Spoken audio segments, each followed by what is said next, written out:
Hello and welcome back to another episode of J-Pod, Jefferson School District's very own podcast.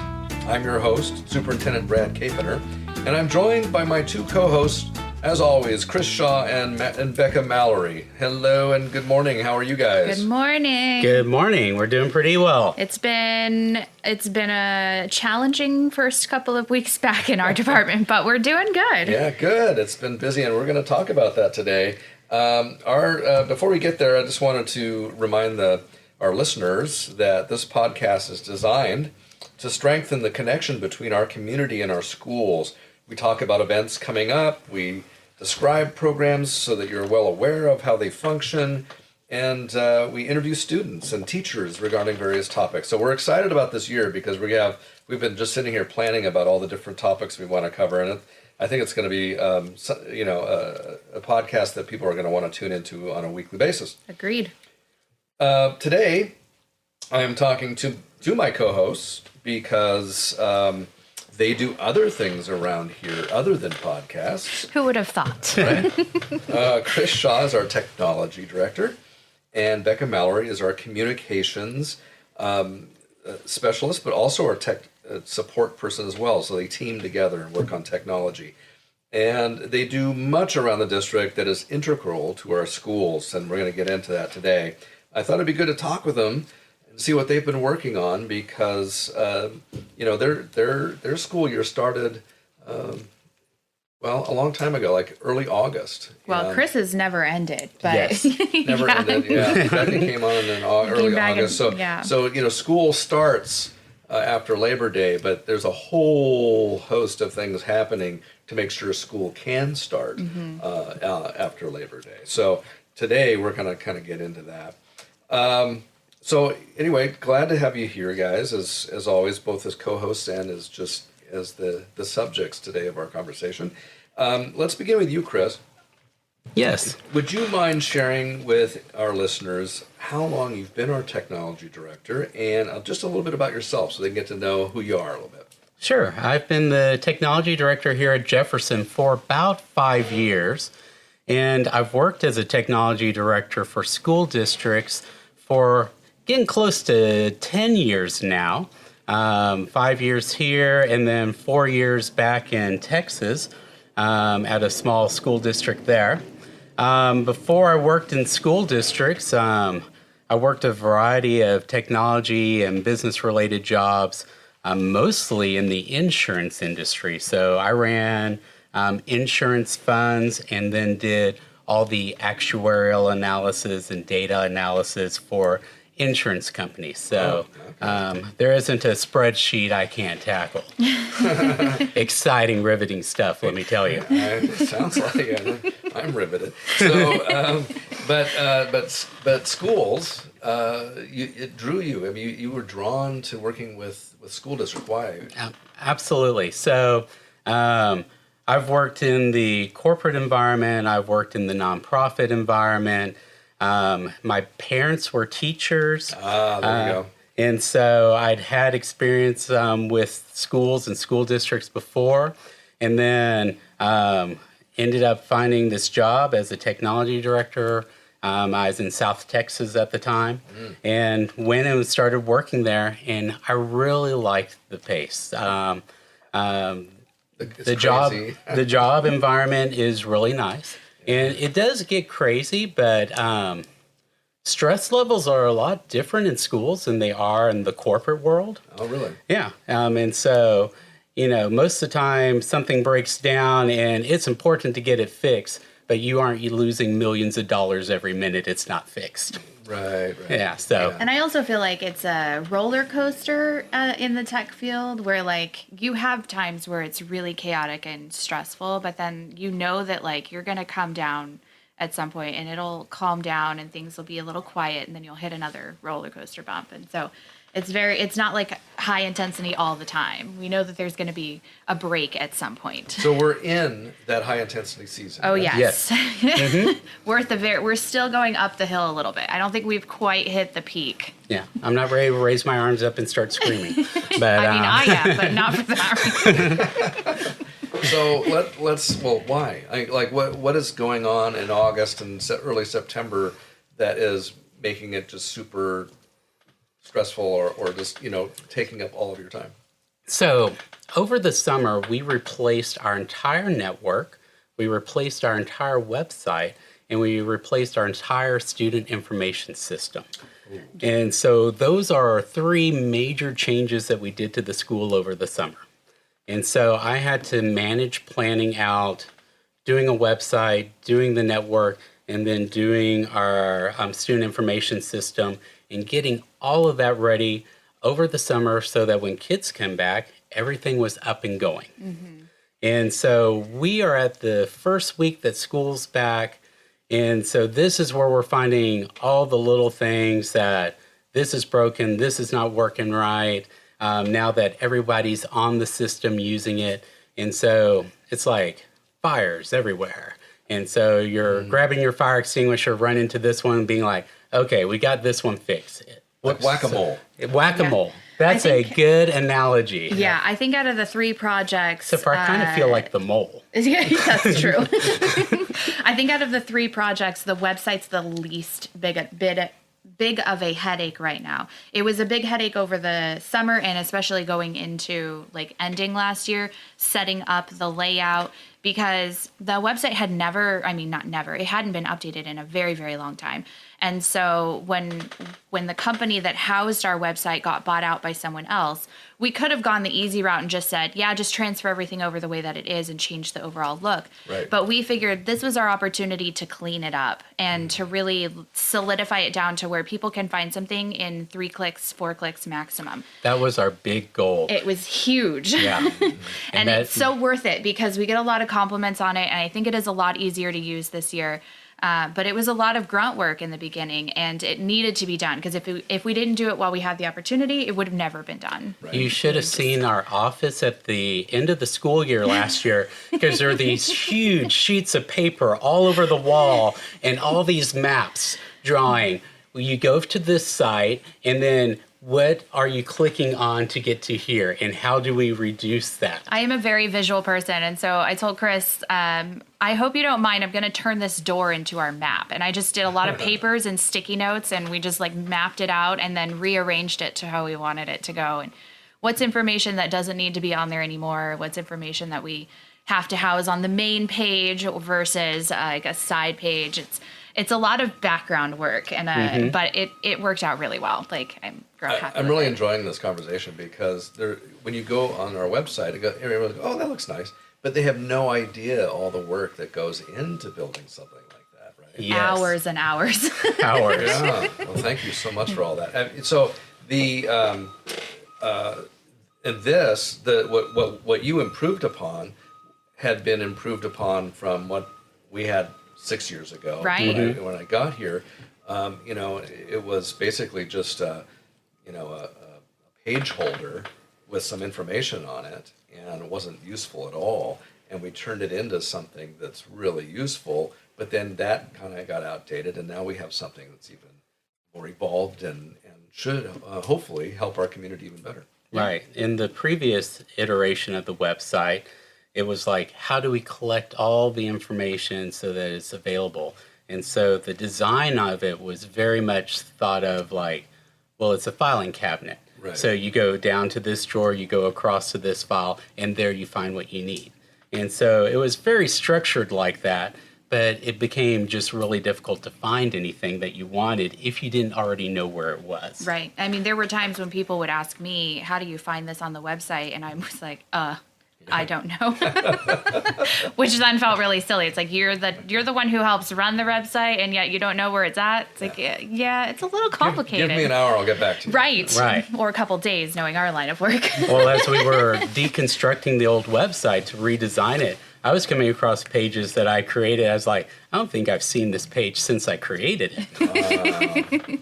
Yeah, these are complicated pieces, but it does look great, and I'm for listeners.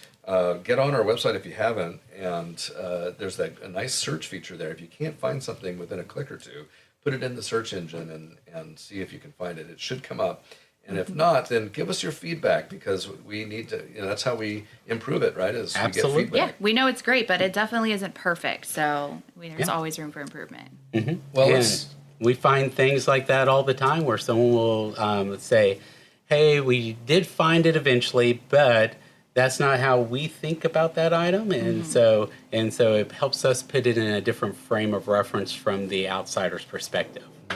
well, let's take this up just a little bit from a specific piece of technology that we're doing, and talk a little bit like philosophically about the role technology plays in school districts, because there are some people who talk about, we're overly dependent on our computers and our laptops, and students don't need to do that, or we spent all this time during the pandemic on screens, and now we need to get away from that. And except there's still a huge role technology plays in the school district. So can you guys kind of help us understand the role that technology plays in a school district?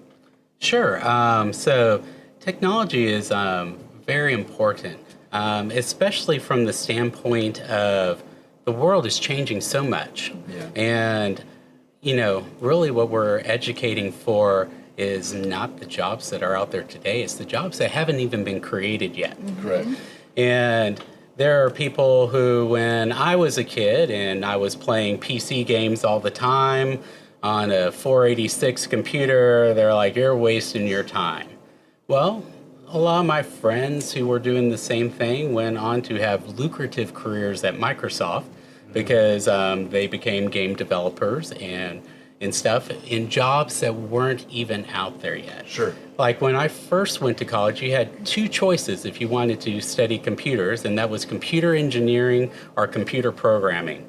And today there are hundreds of careers in computers, from networking, all sorts of things, social media, that weren't even in anybody's mind's eye back when I was in high school. And then even like more simplistic than that, if you think about how many jobs out there require students to know how to type. And not only just to know how to type, but how to type effectively and quickly. Like my job, for example, involves a ton of typing, and I constantly try to better my typing skills. And that's a computer skill you can't learn like just in a standard classroom. Reading, writing, the standard things that we talk about are still extremely important when it comes to getting our kids ready for the real world. But I feel like in today's world, in today's society, technology is up there quite as well. Because like you said, and I was thinking about the book we did our book study on, was it last year, the year before, that talked about that, like how